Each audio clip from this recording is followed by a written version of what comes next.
ಮಾಡ್ತಿದ್ದೀರಾ ಅಂದ್ಕೊತೀನಿ. ಅದಕ್ಕಿಂತ ಮುಂಚೆ ಟಾಪಿಕ್ ಹೋಗೋಕ್ಕೆ ಮುಂಚೆ ನಾನೊಂದು ಹೇಳಬೇಕು.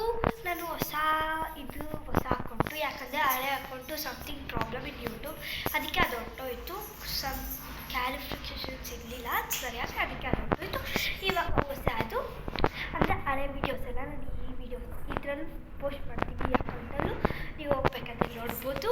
ಮತ್ತು ಯಾರ್ಯಾರು ಯಾವ ಯೂಟ್ಯೂಬ್ ಚಾನಲ್ ಅದರಲ್ಲಿ ಸಬ್ಸ್ಕ್ರೈಬ್ ಮಾಡಿದ್ದು ಪ್ಲೀಸ್ ಇದರಲ್ಲೂ ಸಬ್ಸ್ಕ್ರೈಬ್ ಮಾಡ್ತೀವಿ ಅಂತ ಕೊಡ್ತಿದ್ದೀವಿ. ಓಕೆ, ಇವತ್ತು ಟಾಪಿಕ್ ಅಂದರೆ ನಾನು ಕ್ಯಾಟ್ ಡ್ರಾಯಿಂಗ್ ಮಾಡೋಣ ಅಂದ್ಕೊಳ್ತಿದ್ದೀನಿ. ಅದಕ್ಕೆ ನಿಮ್ಗೂ ನೋಡ್ಸೋಣ, ಅದು ಒಂಥರ ಮ್ಯಾಜಿಕಲ್ ಮಾಡೋಣ ಅಂದ್ಕೊಳ್ತಿದ್ದೀನಿ. ಮಾಡೋಣ.